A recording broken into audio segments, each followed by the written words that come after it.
ಜ್ಯೋತಿ ಕನ್ನಡ ಟಾರಟ್ಗೆ ಸ್ವಾಗತ. ಇದು general reading.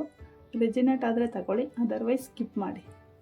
ಇವತ್ತಿನ ಟಾಪಿಕ್ ಏನಪ್ಪ ಅಂದರೆ, ನಿಮ್ಮ ಲವ್ ಲೈಫ್ ಹೇಗಿದೆ, ಅಥವಾ ನಿಮ್ಮದು ಈಗ ಅಕಸ್ಮಾತ್ ಲವ್ ಮಾಡ್ತಾಯಿದ್ರೆ ಅದು ಕನ್ಫರ್ಮ್ ಆಗುತ್ತಾ, ಮದುವೆವರೆಗೂ ಹೋಗುತ್ತಾ, ಇಲ್ಲಿ ಆಗುತ್ತಾ ಅನ್ನೋದು ಡೌಟ್ ಇರ್ತದೆ ಕೆಲವ್ರಿಗೆ.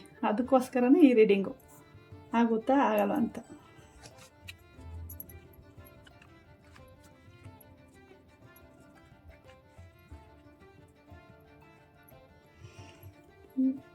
ನಿಮ್ಮ ಸಂಬಂಧ ಮುಂದೆ ಏನಾಗುತ್ತೆ ಅಂತಂದರೆ, ನೀವು ತುಂಬ ತಾಳ್ಮೆಯಿಂದ ಯೋಚನೆ ಮಾಡ್ತಾ ಇರೋದು, ತುಂಬ ಪ್ರೀತಿ ಮಾಡುವಂಥ ವ್ಯಕ್ತಿ, ಭಾವನಾತ್ಮಕವಾಗಿ ಯೋಚನೆ ಮಾಡುವಂಥ ವ್ಯಕ್ತಿ ನೀವು.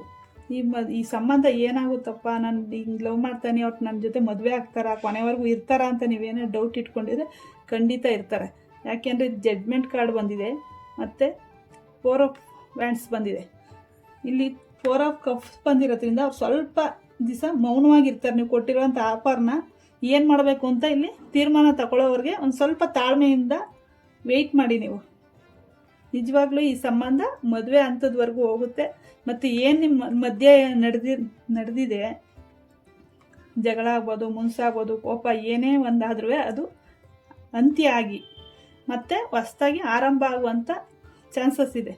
ನೀವು ಯಾವತ್ತಿದ್ರೂ ಅವ್ರಿಗೆ ಸ್ಟಾರ್ ಥರ, ನಿಮ್ಮ ಮನಸ್ಸಲ್ಲಿರೋ ವ್ಯಕ್ತಿಗೆ ನೀವು ಯಾವತ್ತಿದ್ರೂ ಸ್ಟಾರೇ. ನಿಮ್ಮನ್ನು ಬಿಟ್ಟು ಹೋಗುವಂಥ ಮನಸ್ಥಿತಿ ಆಗಿಲ್ಲ. ಸದ್ಯಕ್ಕೆ ಮೌನವಾಗಿ ಅವರೇ, ಏನು ಮಾಡೋದು ಅಂತ ಅವ್ರಿಗೂ ಯೋಚನೆ ಮಾಡ್ತಾವ್ರೆ, ಯಾವ ಥರ ತೀರ್ಮಾನ ತಗೊಳ್ಳೋದು ಅಂತ ಯೋಚನೆ ಮಾಡ್ತಾರೆ. ಮತ್ತು ನಿಮ್ಮ ದೀರ್ಘಕಾಲವಾಗಿ ಅಂದರೆ ಈಗ ಲವ್ ಮಾಡಿ ಅರ್ಧಕ್ಕೆ ಕೈ ಕೊಟ್ಟು ಓಡುವಂಥ ಮನಸ್ಥಿತಿ ಅವ್ರಿಗಿಲ್ಲ. ಯಾಕೆಂದರೆ ಲೈಫ್ ಲಾಂಗ್ ನಿಮ್ಮ ಜೊತೆಲಿರಬೇಕು, ಮದುವೆ ಮಾಡ್ಕೋಬೇಕು ಅನ್ನೋಂಥದ್ದು ಅವ್ರ ಮನಸ್ಸಲ್ಲಿದೆ. ಅದಕ್ಕೋಸ್ಕರ ನೀವು ತಾಳ್ಮೆಯಿಂದ ನೀವು ಕಾಯ್ತಾ ಇದ್ದೀರಾ, ಅವರು ಕಾಯ್ತಾ ಇದ್ದೀರಾ ಅಂತ ಹೇಳ್ತಾ ಈ ರೀಡಿಂಗ್ನ ಮುಗಿಸ್ತಾ ಇದ್ದೀವಿ. ನಿಮ್ಮ ರೆಜಿನೇಟ್ ಆದರೆ ತಗೊಳ್ಳಿ, ಇಲ್ಲಾಂದರೆ ಸ್ಕಿಪ್ ಮಾಡಿ. Thank you.